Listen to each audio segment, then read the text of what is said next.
오늘 우리가 함께 받을 말씀 제가 봉독합니다. 창세기 40장에 있는 말씀입니다. 1절에서 마지막 23절까지의 말씀입니다. 창세기 40장 1절에서 23절까지의 말씀입니다. 제가 1절만 봉독하고 23절까지의 말씀을 다 전하도록 하겠습니다. 40장 1절에서 마지막 23절까지의 말씀입니다. 구약성경 61면 제가 1절만 봉독에 올리겠습니다. 그 후에 애굽왕의 술 맡은 자와 떡 굽는 자가 그들의 주인 애굽왕에게 범죄한지라. 아멘. 말씀은 은혜가 되시기를 바랍니다. 이 시간 우리 할렐루야 성가대에서 모든 영광 주 안에 있네라는 제목으로 하나님께 찬양드리겠습니다.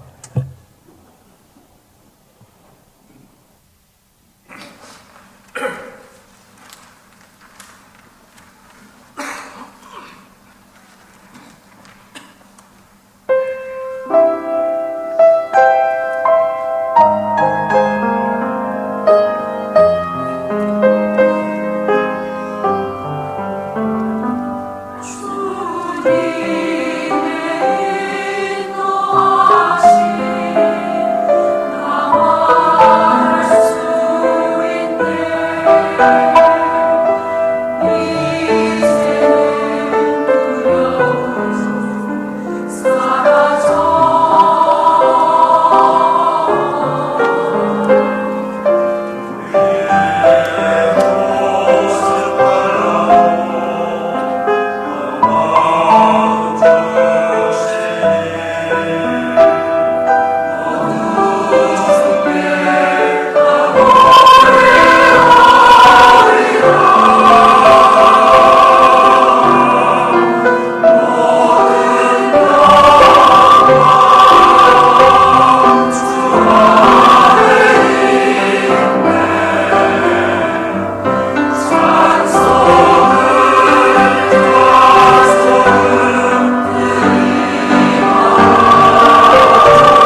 지을 수 있는 최고의 아름다운 표정을 지으셔서 옆 사람과 인사합니다. 잘 나오셨습니다. 네, 하나님께서 큰 은혜 주실 겁니다. 아멘.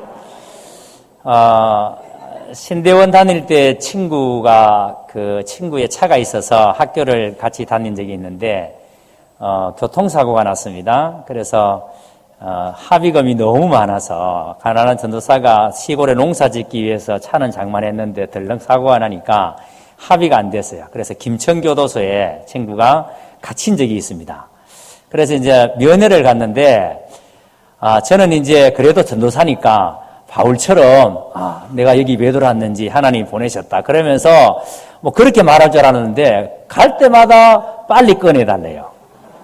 너무 힘들다고 감옥서는 절대 있을 곳이 못 되니까 빨리 좀 끄집어내달라 그러는데 뭐 끄집어내줄 뭐 힘이 있어야 끄집어내주죠. 여하튼 감옥이 그렇게 힘든 모양이에요. 혹시 가보신 분 계십니까? 가보실 필요 없어요. 근데 여하튼 감옥이 그렇게 힘들대요.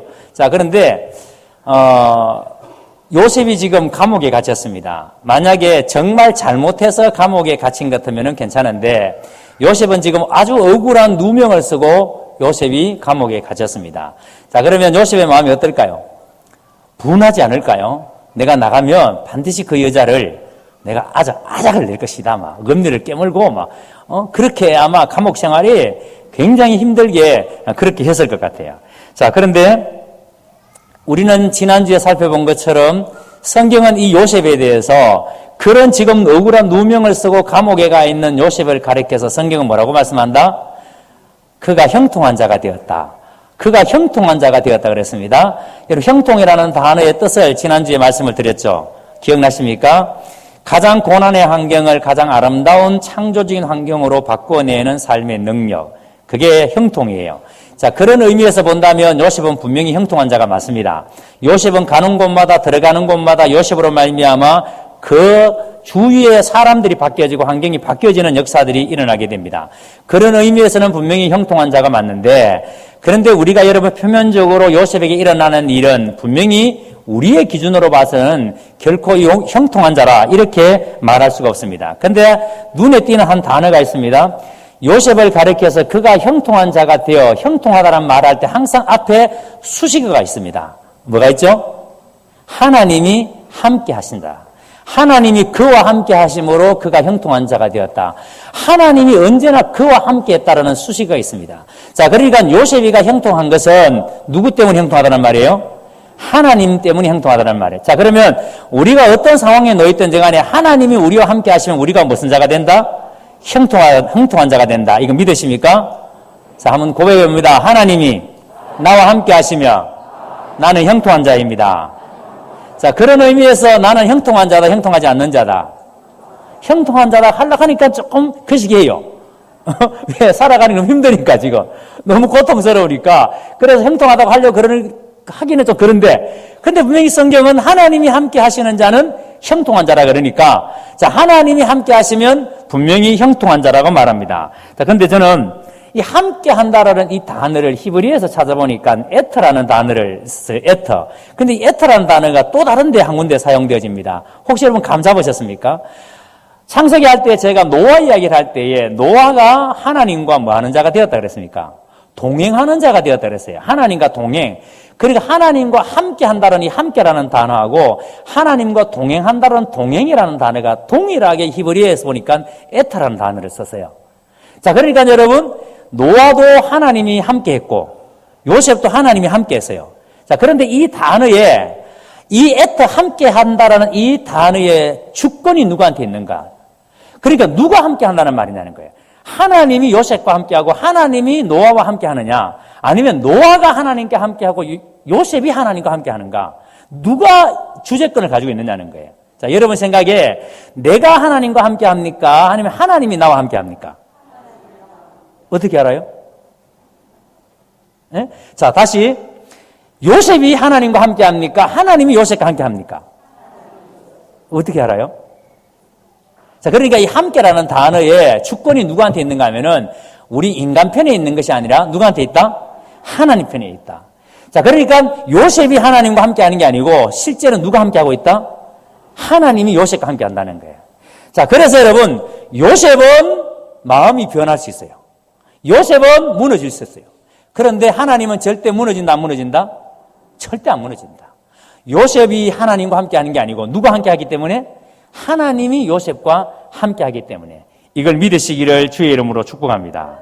자, 그래서 하나님이 함께하는 요셉의 삶에 절대 요셉이가 그러니까 요셉의 입에서 나오지 않는, 하지 않는 말이 있어요.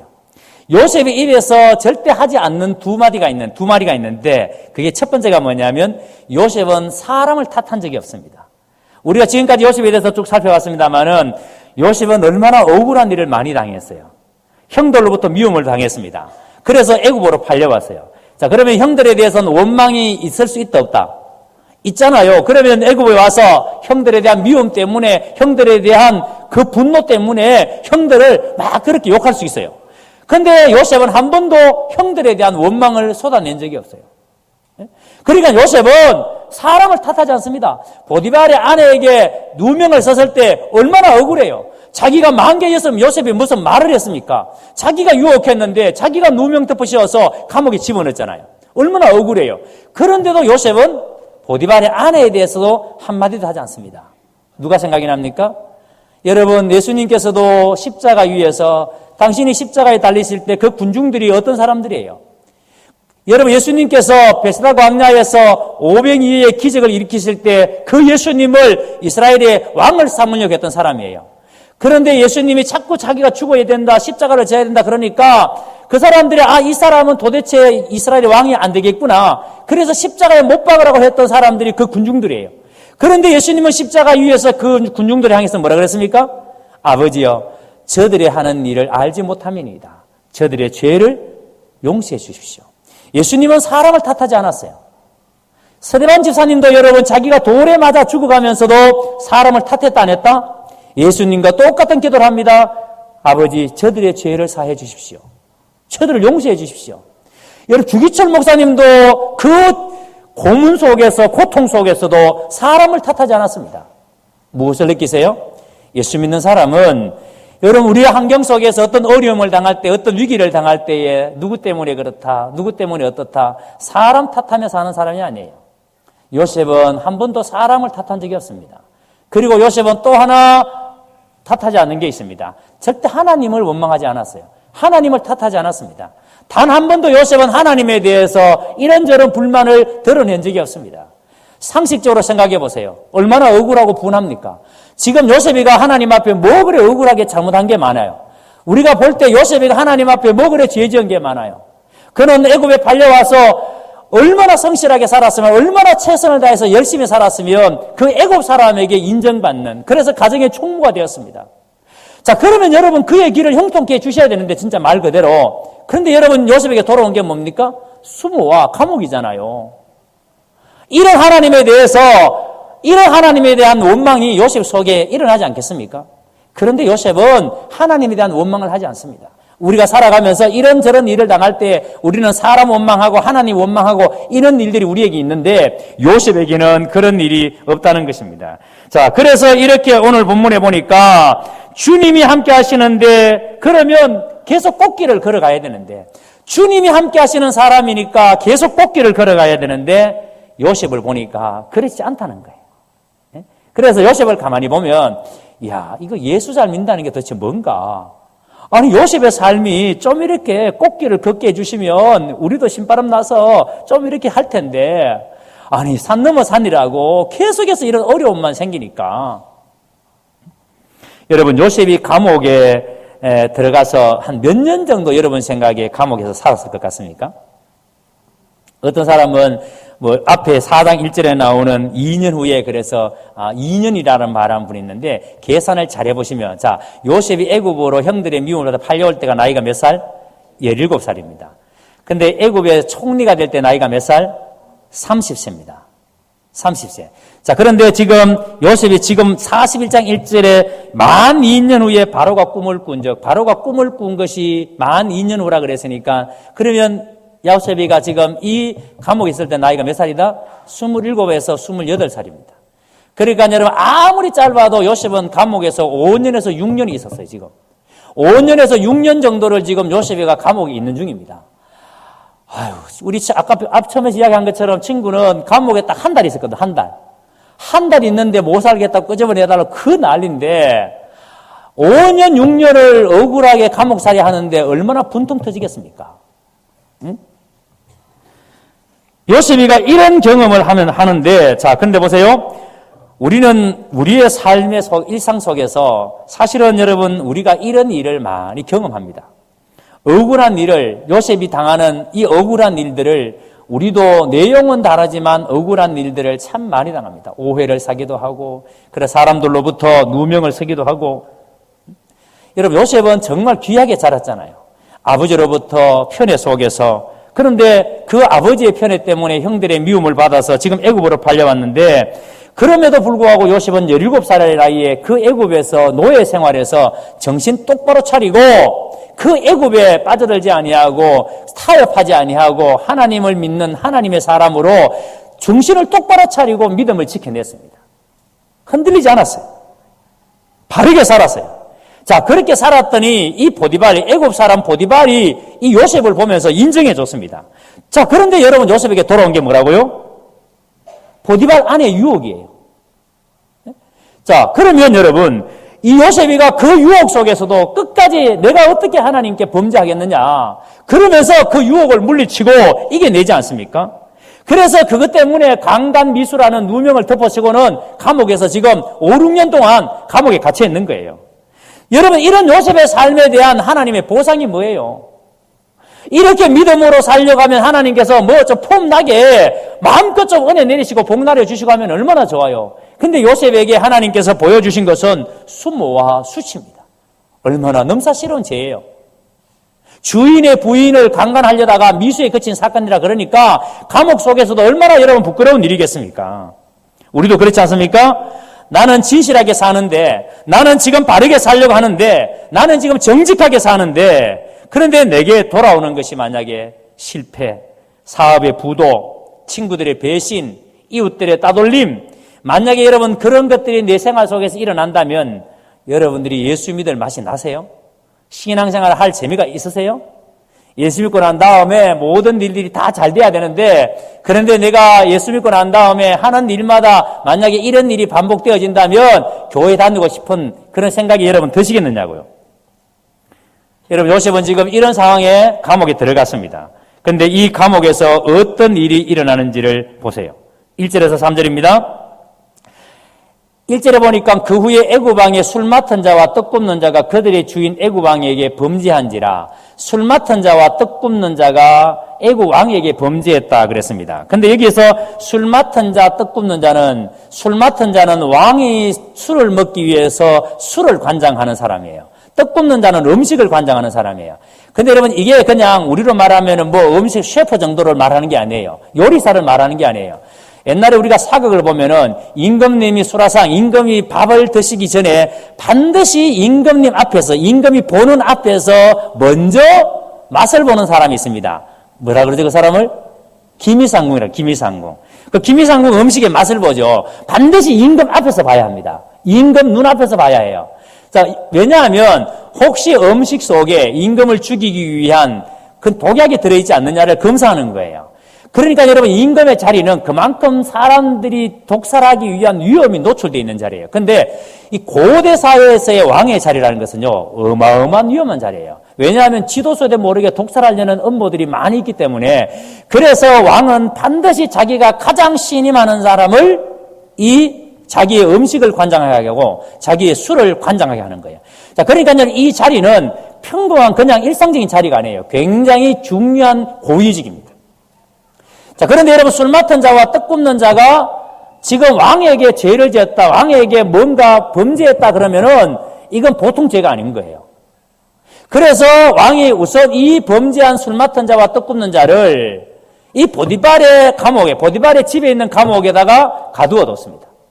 자, 그러면서 이제 아마 왕은 이 술 맡은 자와 떡 굽는 자의 죄에 대해서 이제 조사를 하고, 그래서 죄에 대해서 물으려고 감옥 속에 집어넣었겠죠.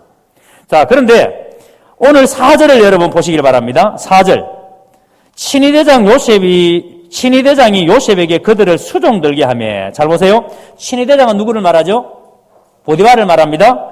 보디발이 요셉에게 그들을 수종들게 하며, 자, 요셉은 지금 억울한 누명을 쓰고 감옥에 들어가 있는데, 지금 보디발이 이 요셉에게 떡 굽는 자와 술 맡은 자가 감옥에 들어왔으니까 그분들을 네가 좀 수종들어라, 이렇게 부탁을 합니다. 여러분, 이 말이 그냥 여러분 수종들라는 말이 아니에요. 이 말은 무슨 의미인가 하니까, 지금 보디발이가 봤을 때는 요셉이가 진짜 자기 아내를 강간하려고 했다라는 사실을 못 믿는다는 거예요.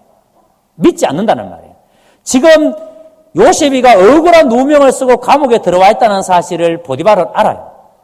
그래서 지금 이 요셉에게 네가 이분들을 수종 좀 들어라, 이렇게 지금 부탁을 하는 겁니다. 자, 그러면 왜 억울한 누명을 쓰고 있는데도 보디발은 요셉을 감옥에서 구해내지 못하는가? 왜 건져내지 못하는가? 이유가 있습니다. 아마 여러분, 이 보디발의 아내의 집안, 그러니까 이 보디발의 부인의 그 아버지겠죠. 장인이 상당한 그 당시의 권력자, 실력자, 함부로 손댈 수 없는 실력자. 아마 여러분 친위대장이니까 친위대장 자리에 있는 그 사위를, 그런 그런 사람을 사위로 두려면 그 장인이 여러분 대단했던 사람이라는 거죠. 그러니까 여러분, 만약에 그런 상태에서 딸을, 요셉을 내보내버리면은 딸의 입장이 뭐가 돼요? 자기를 강간하게 하다가 들켜서 실패해서 그랬다 해서 지금 감옥에 들어가 있는데, 만약에 여러분 그게 아니라고, 그래서 요셉을 내보내버리면 딸의 여러분 입장이 어떻게 되겠습니까? 그러니까 지금 보디발은 요셉을 내보낼 수가 없는 거예요. 자, 이런 상황에서 이 보디발이 요셉에게 떡 굽는 자와 술 맡은 자를 네가 수종들어라, 이렇게 얘기합니다. 자, 그런데 이렇게 얘기할 때에 이 상황이 요셉은 전혀 예상치 못한 상황이에요. 요셉이 감옥에 들어가는 것도 예상 못했고, 지금 이런 일이 일어나는 것도 요셉은 전혀 예상하지 못했습니다. 그런데 여러분, 이 상황이 굉장히 중요합니다. 이렇게 예기치 못한 상황이 벌어질 때 우리가 어떻게 해야 되는가? 자, 이렇게 예상치 못한 일이 벌어질 때 요셉이 어떻게 하는지를 눈여겨보십시오. 이렇게 여러분, 요셉에게 예상치 못한 일이 벌어질 때 요셉은 시선을 어디에 두는지를 눈여겨보셔야 됩니다. 누구에게 둡니까? 시선을 지금 그 사건에 두는 것이 아니라 요셉은 시선을 하나님께 두고 있습니다. 지금 여러분, 나에게 일어나는 일들 중에 예기치 못한, 이해되지 않는 일들이 일어날 때에 이 일의 배후에는 하나님이 계신다. 요셉이가 그런 생각을 가졌다는 거예요. 이 일의 배후에는 하나님이 계신다. 그러니까 왜 나에게 이런 일이 일어나는지 내가 다 이해할 수 없지만 이 일에 대해서 하나님이 배후에 계시기 때문에 나의 시선을 하나님께 둔다. 요셉이 그랬다는 겁니다. 여러분 보세요. 우리가 살아가면서 예상치 못한, 내가 전혀 예기치 않는 일을 경험할 때가 너무 많습니다. 나에게 예측 가능한 일이 일어난다면 문제가 아닌데 예기치 못한 일들이 내 인생 가운데 벌어질 때, 그러면 우리는 대부분의 사람들은 그 일에 완전히 매여버립니다. 예를 들어서 몸이 아프다. 그러면 그때부터 구속한 주만 보여야 되는데 주님은 온데가 안 되었고 아픈 것만 생각이 나요. 이러다가 죽는 게 아닌가? 내가 이러다가 얼마 살까? 계속 그것만 생각합니다. 사업하다가 실패했습니다. 그러면 구속한 주가 보여야 되는데 주님은 온데가 안 되었고 뭐만 보여요? 실패한 것만 보입니다. 그래서 사기친 거래처 사람이 눈에 아른거리고 거짓말 시켜서 나에게 돈 안 갚은 사람들이 눈에 아른거리고, 그래서 그 사람들이 너무 막 분한 거예요. 그런데 지금 요셉이 하는 말은 우리의 인생 가운데 예기치 못한 일어날 때에 우리의 시선을 하나님께 두는. 그래서 내가 만약에 왜 이렇게 몸이 아프면 왜 이렇게 아플까? 그 아픈 데다 초점을 두지 말고 그 배후에 계시는 하나님께 초점을 두라는 거예요. 지금 내 사업이 왜 이렇게 어려울까? 왜 우리 아이들이 이렇게 나를 힘들게 할까? 왜 우리 시어머니가 나를 이렇게 고통스럽게 할까? 그거 생각하지 말고 누구에게 시선을 두라? 하나님께 시선을 두라는 거예요. 그 모든 초점을 하나님께 두라는 거예요. 그러면 그것을 영적으로 해석할 수 있게 되고, 그러면 그것이 은혜가 되고 깨닫게 되고 영적으로 복이 됩니다. 아멘. 이걸 믿으시기를 주의 이름으로 축복합니다. 그러므로 기억하셔야 됩니다. 하나님의 의도는 절대 우리를 멸망시키는 게 아니에요. 내가 아프다, 내가 사업에 실패했다, 나에게 어려운 일들이 일어난다. 하나님이 우리를 실패해서 그래서 망하게 하기 위해서 그런 일들을 일어나게 하는 것이 아니라 하나님의 모든 의도는 멸망이 아니라 뭐라고요?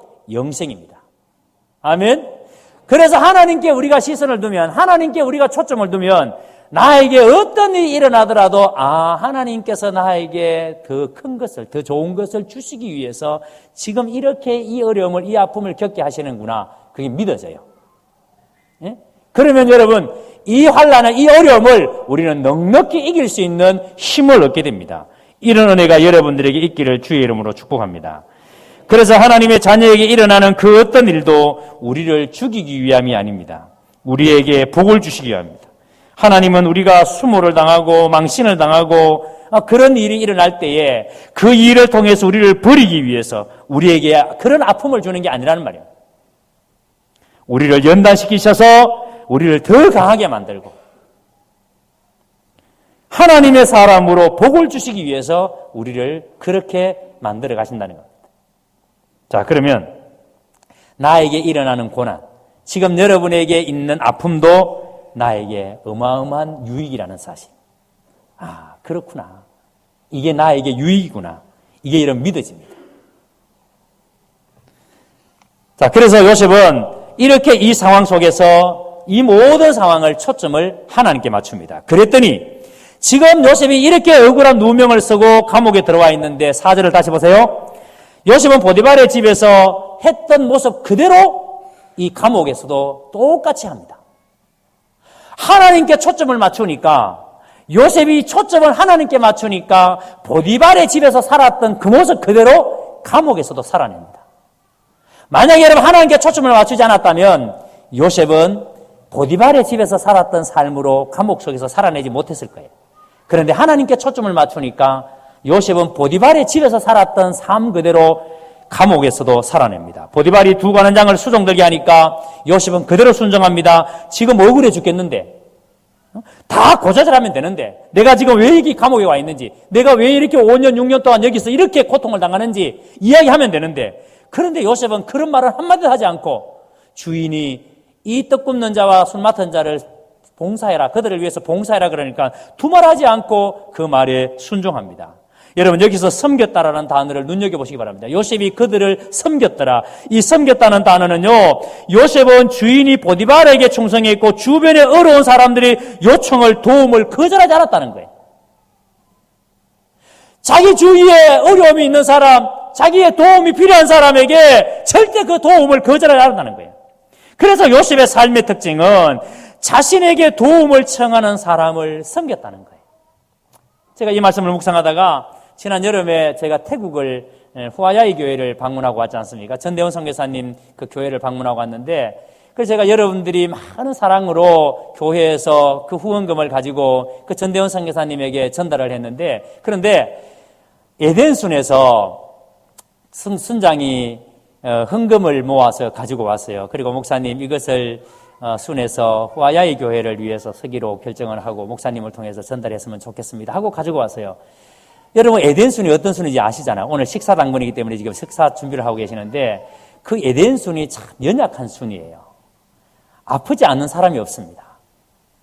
약으로 살아가는 사람들, 하루하루를 정말 여러분 힘들게 그렇게 살아가는 분들이세요.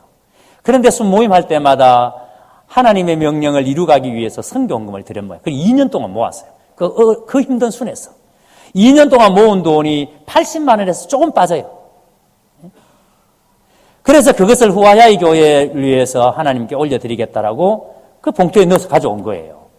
그래서 제가 다른 후원금들은 한 봉투에 모아서 경운교회 이름으로, 그래서 이름을 써서 우리 선교사님 드렸지만, 그 에덴순에서 주는 후원금은 순에서 주는 그대로를 가지고 선교사님에게 전달해 주면서 이렇게 이야기했습니다. 선교사님, 이 돈이 어떤 돈인지 아느냐, 이 헌금이 어떤 헌금인지 아느냐, 에덴순에 대한 이야기를 해줬어요. 이 순의 구성원들이 이런 사람들이다. 이분들이 이렇게 헌금을 해서 선교를 위해서 헌금을 했는데, 그래서 선교사님 이 돈 잘 써야 된다.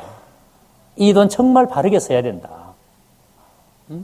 이 헌금이 어떤 헌금인데, 여러분 후원하신 돈 한 분 한 분의 헌금이 다 귀하고 너무나도 소중한 것들이지만, 여러분 저는 그 에덴손에서 헌금해 주신 것을 잊을 수가 없습니다. 넉넉했기 때문이 아니에요. 그래서 참된 섬김이라는 것은 남을 도울 수 있는 형편이 되기 때문에 돕는 것이 아니에요. 참된 섬김은 형편과 상관없이 다른 사람을 돕고 섬기는 거, 다른 사람을 격려하고 축복하는 거. 제가 목요일마다 성경 공부를 같이 하는 목사님들이 10분이 계시는데요. 성경 공부를 하다가 목사님 한 분이 이런 이야기를 하는데 제가 너무 큰 은혜를 받았습니다. 자기 교회 성도 한 분이 연세가 70 조금 넘으셨는데 암이 걸리셨대요. 그런데 암이 걸리고 난 다음에 이분이 목사님을 찾아와서 목사님에게 이런 얘기를 하더라는 거예요. 목사님, 저 항암 치료 안 할랍니다. 목사님 깜짝 놀라서 왜 그러시냐고. 항암 치료 하셔야죠. 요즘 기술이 좋아서 항암 치료 하셔야 됩니다. 저는 하나님께서 이 땅에 보내실 때 주신 생명, 저는 참 잘 살았다고 생각합니다. 그리고 제가 지금 이 땅에 산 것이 짧은 인생이 아닙니다. 그러나 이 땅에 내가 살다 하나님 부르시면 내가 가겠는데, 그런데 내가 지금 이렇게 암이 걸렸는데 항암 치료를 하지 않는 이유가 뭐냐면, 항암 치료를 시작하면은 아무것도 그때부터 다른 것을 못 한다는 거예요. 교회에 하던 모든 봉사를 다 내려놔야 된다는 거예요. 새벽기도 나란 것도 다 끝내야 된다는 거예요. 그래서 목사님, 저 항암 치료하지 않고 지금 살던 대로 살다가 하나님 앞에 가고 싶습니다. 그러면서 새벽기도 안 빠집니다. 봉사하던 거 다 합니다. 그런데 그 분을 지켜보는 그 목사님이 얼마나 눈물이 나겠어요. 그런데 한 번은 또 이렇게 말합니다. 목사님에게, 목사님, 제가 이렇게 암이 걸려서 이렇게 살아보니까, 생활해보니까 우리 교회에 나처럼 아픈 사람이 참 많군요. 내가 아프지 않을 때는 아픈 사람들이 눈에 안 들어왔는데 내가 아파 보니까 아픈 사람들이 자꾸 눈에 들어옵니다. 제가 기도하다가 하나님, 하나님이 주신 생명, 남은 생명을 어떻게 살다가 하나님께 갔으면 좋겠습니까? 기도하는데 하나님이 나에게 이런 마음을 주셨습니다. 네가 아픈 사람을 섬겨라. 네가 아픈 사람을 섬겨라. 그런 마음을 주셨다는 거예요. 그래서 여러분, 이분이 목사님에게, 목사님, 우리 교회에 나처럼 암 환자도 있고 아파 있는 분들이 있는데 그분들을 제가 좀 섬기기를 원합니다. 만나서 이야기, 말동무가 되어주고 그렇게 살고 싶다는 거예요. 요즘식으로 말하면 그게 호스피스예요. 그런 사역을 하고 싶다는 거예요. 그 얘기 듣는 목사님이 눈물이 왈칵 쏟아집니다. 예? 여러분, 섬긴다는 것은요, 봉사라는 것은요, 내가 할 만한 능력이 있기 때문에, 내가 할 수 있는 여력이 있기 때문에 하는 게 아니에요. 우리가 남을 우리는 이 땅에 존재하는 이유, 우리가 왜 여러분 하나님께서 우리를 온전하게 하는가? 에베소 4장 11절 12절에 그가 어떤 사람은 사도로, 어떤 사람은 선지자로, 어떤 사람은 복음 전하는 자로, 어떤 사람은 목사와 교사로 삼으셨으니 이는 성도를 온전하게 하여 봉사의 일을 하게 하며, 뭐 하기 위해서? 봉사의 일을. 다른 사람 섬기라고. 여러분, 우리를 왜 온전한 자로 세우시는가? 왜 우리를 하나님 앞에 온전한 자로 세우시는가? 다른 사람 섬기라고. 그래서 예수 믿는 사람은 다른 사람 섬기는 사람이에요. 봉사하는 사람이에요. 우리가 다른 사람에게 봉사하라고, 다른 사람 섬기라고 하나님 우리를 부르시고 우리에게 은혜 주시고 우리에게 복을 주십니다. 아멘. 여러분, 이거 내가 건강하냐 건강하지 못하냐, 내가 많이 가졌느냐 안 가졌느냐, 그건 문제 아니에요. 내가 살고 있는 삶의 자리에서 내가 어떻게 다른 사람을 위해서 봉사하고 있는가. 그래서 하나님은 우리에게 은혜 주시고 믿음 주시고 물질 주시고 건강 주시는 이유는 봉사하며 살아라고. 오늘 우리 경운의 모든 가족들이 이런 은혜가 있기를 주의 이름으로 축복합니다. 그래서 요셉은 감옥에서 봉사합니다. 억울한데, 분한데 그거 티내지 않고 감옥 속에서 봉사합니다. 6절을 다시 보세요. 6절에 있습니다. 아침에 요셉이 들어가 보니 그들에게 근심의 빛이 있는지라. 여러분들이 교회에 들어올 때에 성도의 얼굴을 볼 때, 만약에 여러분 성도의 얼굴 속에 근심의 빛이 있다, 눈치채십니까? 여러분이 가족들 일어났는데 아빠의 얼굴에, 엄마의 얼굴에, 아들의 얼굴에, 딸의 얼굴에 근심이 있다, 눈치채십니까? 요셉이 지금 6절에 보세요. 들어가 보니까 근심의 빛이 그들의 얼굴에 있습니다. 무슨 말이에요? 지금 요셉은 사람의 얼굴을 알아보는 영적 해안이 있습니다. 사실 이것은요, 어려운 일이 아니에요. 관심이 있으면 금방 알아차리는 겁니다. 다 알 수 있습니다. 그래서 요셉은 이들을 보면서 이들이 지금 근심이 있구나. 그래서 8절에 봅니다. 그들이 그에게 이르되 우리가 꿈을 꾸었으나 이를 해석할 자가 없도다. 근심의 빛이 있으니까 요셉이 물었겠죠. 무슨 일이냐고 물었습니다. 그랬더니 꿈 때문입니다. 꿈을 꾸었는데 그 꿈이 해석할 자가 없다. 꿈을 꾸었는데 그 꿈을 해석해 줄 사람이 없습니다. 자, 그런데 여러분 요셉이 뭐라 그럽니까? 8절에 꿈을 꾸었는데 해석할 자가 없다 그러니까 요셉이 그들에게 이르되 해석은 누구에게 있다? 하나님께 있지 아니하니까. 이 꿈의 해석은 누구에게 있다? 하나님께 있대요. 여러분 꿈의 해석은 내가 하는 것이 아니라 사람이 하는 것이 아니라 꿈의 해석을 누가 한다고요? 하나님이 하신다라고요. 요셉은 지금 자기 자신의 힘으로 자신의 능력으로 다른 사람을 돕는다고 다른 사람을 봉사한다고 생각하지 않아요. 요셉이 감옥 속에서 지금 다른 사람을 이들을 위해서 봉사하는 것이 자기의 힘으로 하고 있다고 생각하지 않아요. 만약에 우리가 내 힘으로 다른 사람을 위해서 봉사한다고 생각하면요, 얼마 못 가서 우리 입에서 불평이 나옵니다. 이거 왜 내만 해야 돼? 아니 권사님들은 뭐 해? 권사님들은 다 가만히 있는데 왜 집사가 해야 돼? 아니 교회 오래 다니는 사람이 있는데 왜 금방 나온 사람이 해야 돼? 우리는 내 힘으로 뭔가를 한다고 생각하면 반드시 우리 입에서 불평이 나오고 원망이 나옵니다. 그런데 요셉은 이 봉사를 자기 힘으로 한다고 생각하지 않았어요. 누구 힘으로? 하나님이 주신 힘으로. 그래서 하나님이 주시는 힘으로 다른 사람을 돕는다고 생각했습니다. 여러분 기억하셔야 됩니다. 우리가 다른 사람을 위해서 봉사할 때 내가 하는 게 아니에요. 우리는 도구입니다. 그 도구가 하나님 쓰시기에 합당하면 하나님이 마음껏 쓰시는 겁니다. 여러분 큰 집에는 금 그릇도 있고 은 그릇도 있고 질 그릇도 있습니다. 그런데 주인이 쓰는 그릇은 어떤 그릇이라고요? 깨끗한 그릇을 쓰시죠. 하나님 쓰시기에 합당한 깨끗한 그릇을 쓰시죠. 그래서 꿈은 하나님이 해석하신다는 요셉의 말에 이 술 맡은 관원장이 자기의 꿈 이야기를 늘어놓습니다. 자기 속의 그 고민을, 자기 속에 지금 풀리지 않는 아픔을 풀어놓습니다. 여러분 주위에 있는 사람들이 그 삶에서 그 아픔들을 풀어낼 때가 있습니까? 나는 당신을 만나면 당신에게 내 삶의 이야기를 하면은 그냥 내 마음이 좋아져. 그냥 당신을 만나서 이야기하면 내 마음이 평안이 찾아와. 그래서 여러분을 찾아오는 사람이 있습니까? 지금 요셉에게 이 술 맡은 관원장이 자기가 꿈꾼 이야기를 합니다. 9절에서 11절을 보세요. 꿈 내용은 여러분이 잘 아시니까 지나갑니다. 자, 근데 이들은 이 술 맡은 관원장은 하나님을 아는 사람이에요? 모르는 사람이에요? 모르는 사람입니다. 애굽 사람입니다. 하나님을 믿지 않는 사람이에요. 하나님을 믿지 않는 애굽 사람입니다. 자, 그런데 그 꿈 이야기를 들은 요셉이 그 꿈을 해석합니다. 12절, 13절을 보세요. 이렇게 말합니다.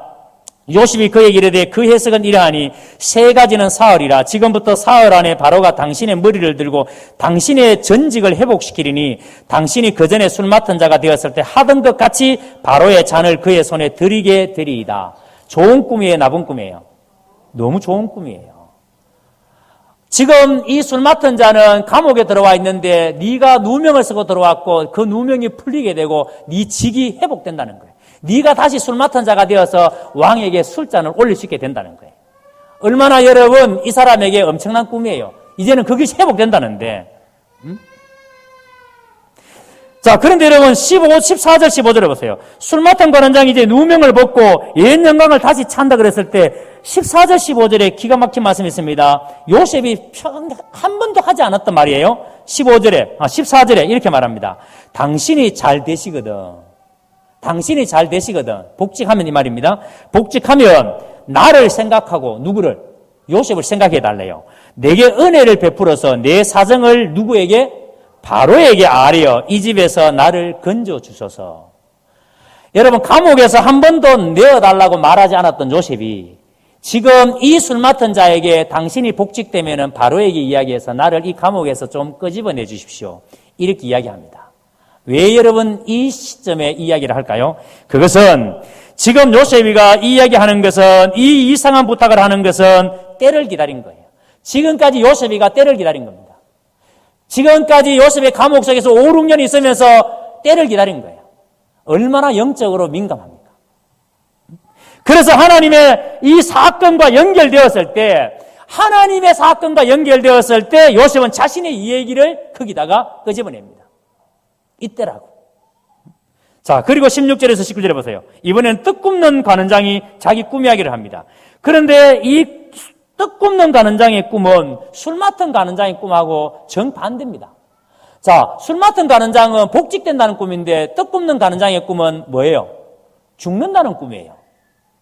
자, 복직된다는 꿈은 말하기가 얼마나 좋아요. 만약에 제가 목현성 집사님 앞으로 하는 일마다 잘 되고, 이제 집사님 끝장났습니다.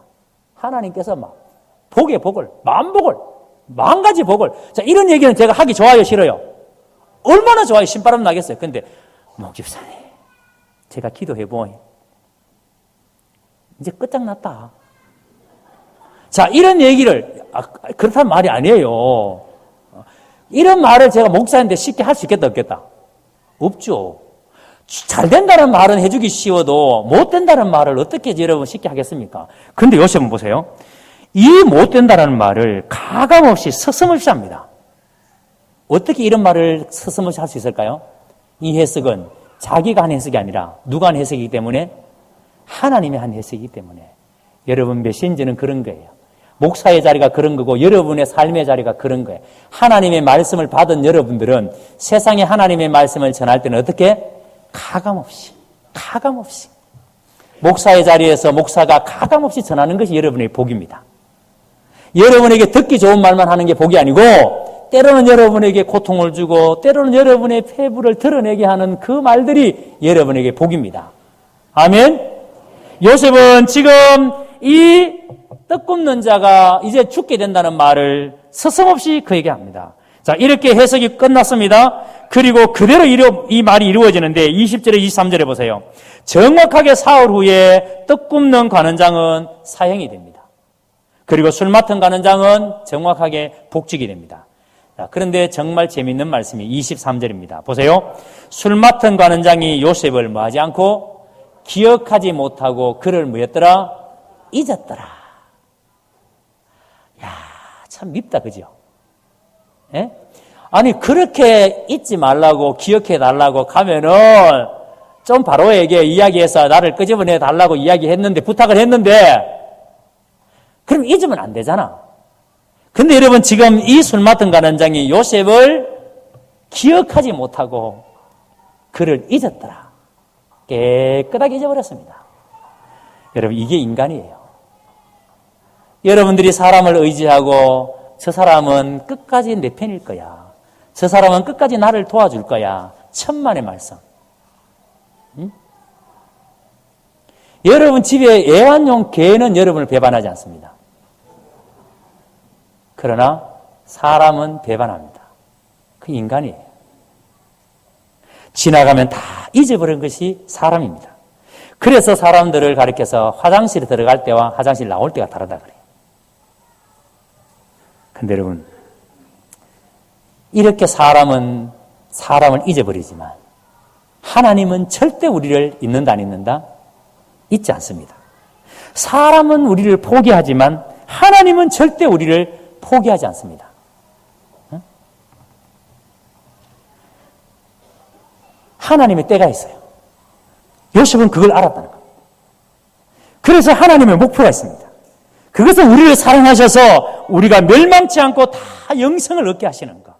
이런 위대한 메시지가 오늘 메시지, 오늘 말씀이에요. 절대 우리를 멸망치 않고 우리를 다 영생을 얻게 하는 것.